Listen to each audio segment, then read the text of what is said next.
The Galactic Federation had always tasked its agents with peculiar and often perilous missions, but when Daniel Freeman, a young yet seasoned human diplomat, was ordered to the enigmatic planet of Vatel, he sensed that this assignment would be unlike any other. Vatel was a world shrouded in secrecy, the home of the Virani, a race that had remained in self-imposed isolation for centuries. Only recently had they begun to reopen their borders, prompted by the sudden reactivation of an ancient treaty. The Federation, ever cautious, was eager to establish diplomatic ties. Daniel had been chosen to be the bridge between humanity and the Virani, a delicate and potentially explosive task. The Virani were as mysterious as they were captivating, known galaxy-wide for their striking beauty, immense strength, and cultural traditions so complex that outsiders rarely grasped their true essence. Encounters with them were always laced with a peculiar mix of warmth and suspicion, as though every interaction was a carefully controlled test. Daniel's mission sounded simple enough: open communication, build trust, and lay the groundwork for future alliances. Yet, he knew better than to underestimate the challenges of a place like Vatel. As Daniel's diplomatic vessel descended onto a crystalline landing pad, shimmering in a sea of bioluminescent grass, he took in the alien world. Towering trees with luminescent sapphire leaves swayed gently under a sky painted with streaks of purple and blue, where alien constellations blinked unfamiliar patterns. The air was thick, fragrant with alien blooms and tinged with a metallic undertone. Daniel stepped out and was met by a welcoming committee led by an imposing figure, Ambassador Zara. She was everything he had been briefed to expect: elegant and commanding, her violet skin glistening under the twin suns and her silver eyes betraying no emotion. "Welcome, Envoy Daniel Freeman," Zara greeted him in flawless galactic common, her voice carrying an otherworldly, melodic cadence. Daniel, bowing deeply as he had been instructed, could feel her gaze piercing through him, as if she were assessing more than just the man standing before her. Was he already being judged? His quarters were unlike any he had seen before, a floating chamber made of a semi-transparent material that changed colors with his emotions. Bioluminescent plants glowed softly, casting dreamlike shadows, and the sounds of unseen alien creatures reverberated through the air, an ambience that was as serene as it was unsettling. That night, sleep eluded him as he tried to absorb the strangeness of his surroundings, a reminder that he was light years away from anything familiar. The next morning, he met his guide, Ilara. Unlike the other Virani he had encountered, she was youthful, her curious smile a welcome break from the otherwise solemn formality of the mission. Her eyes sparkled with genuine curiosity as she peppered him with questions about Earth, humanity's history, and the Galactic Federation. Daniel found himself charmed by her openness, though he noticed that her answers about the Virani were often cryptic, leaving him feeling more intrigued, and sometimes more lost, than before. The first week blurred by in a flurry of diplomatic meetings, cultural tours, and introductions to Virani officials. Daniel's training had prepared him for many things, but the nuances of Virani customs eluded him. An embarrassing moment came during a formal ceremony when he instinctively extended his hand to shake that of a dignitary, only to realize his mistake too late. Silence fell over the room, and the once warm atmosphere grew cold. Ilara, ever quick-witted, stepped in to defuse the tension, explaining to the assembly that human customs were vastly different. Daniel tried to hide his embarrassment, but he knew he had crossed a line, even if unintentionally. Later that night, as he pored over the Federation's cultural guide on the Virani, frustration set in. The text was woefully inadequate, full of outdated and vague generalizations. Every word and gesture here seemed like a potential minefield, and he felt like he was navigating a labyrinth blindfolded. As the days wore on, it became clear he was being watched, not just by Ilara but by every Virani he encountered. Their smiles were kind, yet an undercurrent of scrutiny ran deep. Was he earning their trust, or were they waiting for him to slip up?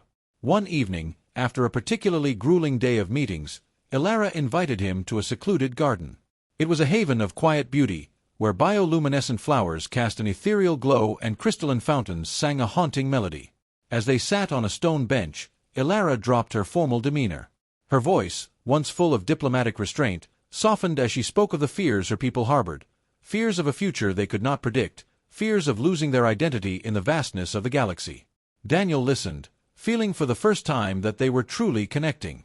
But just as he began to think he was finally making progress, Ilara leaned closer, her eyes intense. "Daniel," she whispered, her voice as soft as the alien breeze, "I have a request."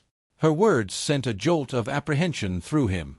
He had no idea that what she would ask next would test the very limits of his understanding of Verani culture. Daniel's hand trembled, inches away from the glowing heartstone. Crystal-clear anticipation hung thick in the air, and the pressure in Ilara's gaze weighed heavily on him. "What does it mean to touch it?" he whispered, unsure if he even wanted to know the answer. Ilara's expression became solemn, her voice low and reverent. "To touch the heartstone is to lay bare every part of yourself. It judges not the words you speak, but the intentions you carry. It tests the sincerity of your heart and the purity of your motives. Only then can our people truly trust you." The weight of her explanation settled in his chest, and Daniel hesitated. This was a moment he had dreaded, a point of no return.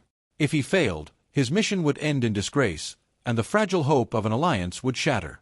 But if he succeeded, he would become one step closer to understanding the enigmatic Verani and perhaps to earning a place among them.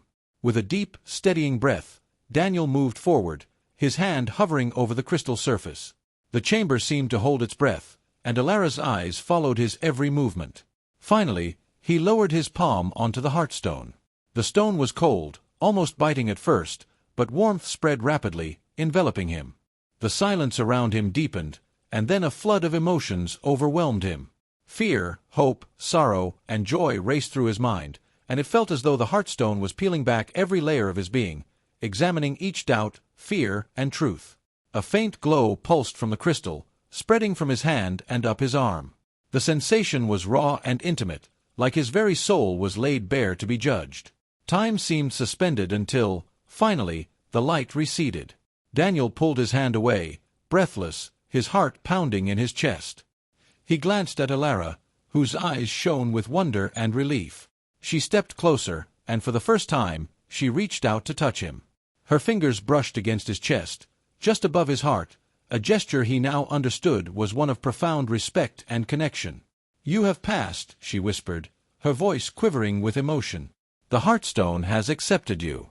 Daniel, you are now one of us." Relief surged through him, a heady mix of joy and disbelief. The bond between them, once fragile and tentative, solidified in that moment. They stood together in the sacred chamber, the gravity of the moment binding them. Ilara's eyes shone not only with gratitude but with a deeper, unspoken emotion. As they made their way back to the surface, the air felt different, charged with new possibilities. Daniel couldn't shake the sense that the heartstone hadn't just tested him, it had revealed something about Ilara, too. He had seen her hopes and her fears, a glimpse into the burdens she carried for her people. His mission was no longer just about diplomacy. It had become personal. Chapter 3: Deepening Bonds and Hidden Secrets. The atmosphere in Vatel shifted noticeably after Daniel's success with the heartstone. The Verani, once polite but distant, began to show him genuine warmth. Invitations to social gatherings and ceremonial meals became frequent, and Verani officials engaged him in conversations once reserved for trusted allies. Through it all, Ilara remained his constant companion, her demeanor warmer and her laughter more genuine. Yet, Daniel knew that despite the newfound openness, the Verani still held many secrets. Their cultural barriers were deeply ingrained, and Ilara herself remained elusive, often evading his more personal inquiries with a teasing smile. This duality fascinated and frustrated him in equal measure. He found himself drawn to her, not only as a diplomat trying to unravel the mysteries of her world, but as a person captivated by her complexity. One evening, during the renewal celebration, Vatel's equivalent of a New Year festival, Daniel sensed that something was off. The capital city was alive with bioluminescent lights, the streets thrumming with music and joy. Yet, Ilara was conspicuously absent. Unable to shake his unease, he slipped away from the festivities and retraced his steps to the secluded garden where they had first shared a meaningful conversation. He found her there, sitting alone by the fountain. The usual strength in her posture had vanished, replaced by a vulnerability that made his heart ache. The bioluminescent flowers around her glowed softly, but their beauty seemed lost on her.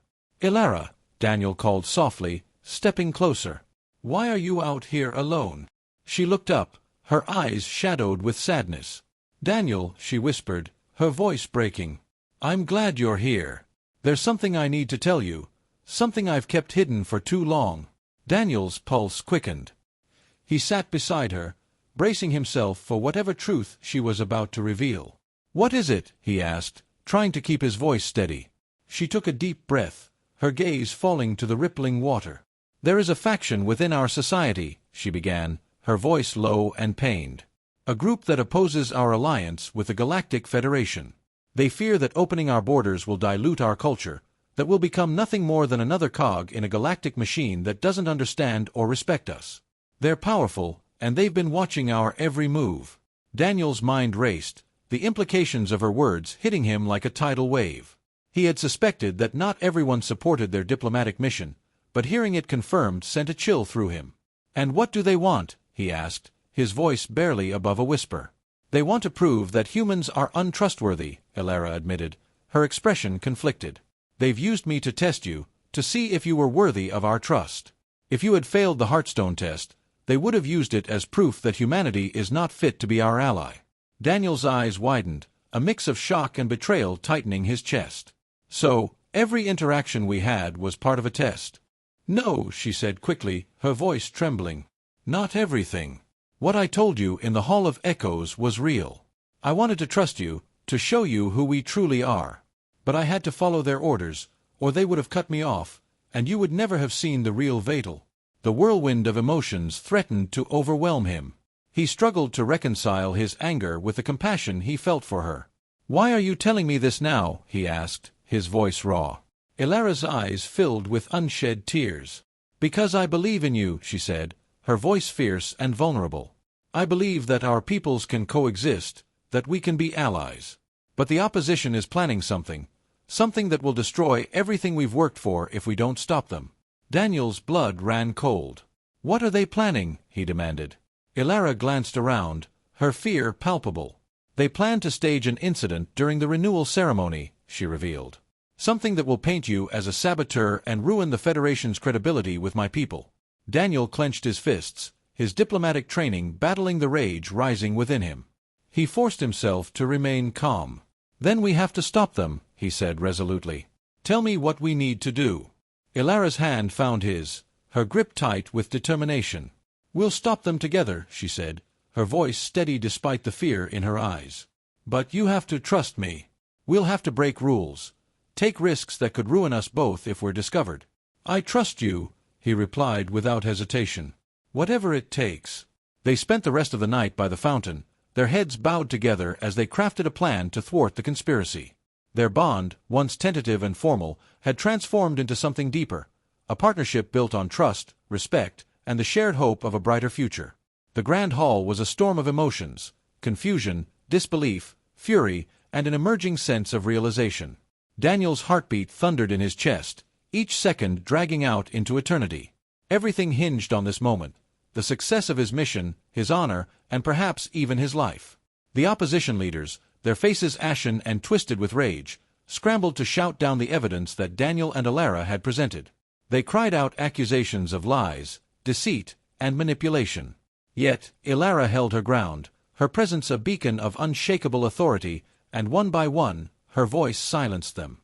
The Verani officials turned their attention to Ambassador Zara, who had remained silent, her expression unreadable. Her silver eyes fixed on Daniel and Elara with a gaze that seemed to pierce through to their souls. With grace and deliberation, Zara rose from her seat at the center of the hall, surveying the room. The tension was palpable. "It is clear," she declared, her voice composed yet carrying the weight of undeniable authority, "that forces within our ranks have sought to deceive and manipulate us, to drag us back into the shadows of our past. We stand on the cusp of a new era, and it is time for us to choose. Do we embrace the future or retreat into fear?" A murmur of agreement rippled through the hall. The opposition leaders, realizing that the tide had turned against them, faltered. Their pale faces were masks of defeat and humiliation as they retreated into the shadows. The crowd collectively held its breath, waiting for Zara's final judgment. Zara turned to Elara, her stern expression softening. "You have shown great courage, Elara," she said, her voice warm with respect. "You have demonstrated that trust, even when difficult, is the path forward." She then looked at Daniel, her gaze penetrating and unyielding. "And you, human, have shown that trust is not given lightly but earned. You have faced our trials and fears with sincerity. I have seen the bond you share with Elara, a bond forged through adversity and mutual understanding. The Verani do not forget those who have proven themselves worthy. The heavy tension that had gripped the hall dissolved into relief and a quiet, triumphant joy. Daniel felt a weight lift from his shoulders. He exhaled, his hand instinctively reaching for Ilara's. She entwined her fingers with his, and the warmth of her touch anchored him, steadying him in that moment of victory. The renewal ceremony resumed, but now it pulsed with a new energy, one of reconciliation and hope. The false accusations fell away, and the crowd shifted from skepticism to cautious acceptance. Daniel and Ilara stood side by side as the ceremonial fires were lit, their flames dancing in vivid colors that symbolized unity and rebirth. Over the following weeks, Vatel underwent a transformation. The conspiracy was thoroughly investigated, and its members were brought to justice. Their influence unraveled, and Ilara was hailed as a hero. Daniel was no longer an outsider but a true ally, a living emblem of trust and the Federation's sincere intentions. Daniel worked tirelessly to strengthen the bond between the Federation and the Verani. His days were filled with cultural exchanges, political negotiations, and deep dives into Verani history and technology. Ilara remained by his side, her insights invaluable and her presence a wellspring of strength. Together, they navigated the labyrinth of Verani politics, earning even the most skeptical officials respect. Yet, amid the diplomacy, something deeper was happening. Late-night conversations in the gardens became a cherished ritual, where Daniel and Ilara shared laughter under alien moons. The bond between them transcended duty and formality, blossoming into something neither had anticipated. There was a palpable chemistry, a connection that defied the boundaries of their worlds. One evening, as they stood on a balcony overlooking the city bathed in the glow of Vatel's vibrant skyline, Ilara broke the silence. "Daniel," she said softly, her voice carrying a vulnerability he had rarely heard. "I never expected you to become so important to me. You've changed how I see my people, my world, even myself." He turned to her, his eyes reflecting the shimmer of city lights. "You've changed me, too, Ilara. I came here as a diplomat, but I found so much more. I found a friend, a teacher, and someone I care about deeply." Her gaze softened, and for a moment, unspoken emotions filled the air. Ilara took a step closer, reaching out to take his hand. This time, there was no confusion, no cultural barrier to bridge, only the undeniable bond between them. "Then stay," she whispered, her voice barely audible over the city's gentle hum. "Stay on Vatel. Not as a diplomat, but as yourself." Daniel's heart pounded, the weight of her words pressing heavily on him. He thought of Earth, his responsibilities to the Federation, the life he had left behind. But as he looked into Ilara's eyes, he realized he had found something precious, something that transcended politics and duty. "I'll stay," he replied, his voice steady, his decision clear. From that moment on, Daniel's role evolved. No longer merely a diplomat, he became a true bridge between two worlds. The Federation's presence grew, and Vatel began to open itself to the galaxy, finding unity in diversity. The story of Daniel and Ilara's partnership, once seen as a curiosity, became a legend, a tale of how trust and understanding could bridge even the deepest divides. As years passed, Vatel's transformation became a beacon of hope throughout the galaxy. The renewal fires continued to burn each year, a vibrant reminder that even the most profound wounds could heal. One night, as Daniel and Ilara sat by the fountain where their journey had begun, she rested her head on his shoulder. "Do you ever wonder what would have happened if you hadn't come to Vatel?" she asked, her voice dreamy. Daniel smiled, wrapping his arm around her. "I try not to," he whispered, "because this is where I was meant to be." They looked up at the night sky, the constellations once foreign now familiar, and knew that their story was far from over. The stars above had become more than a vast unknown. They were a promise of a shared future, brighter than either of them could have ever dreamed.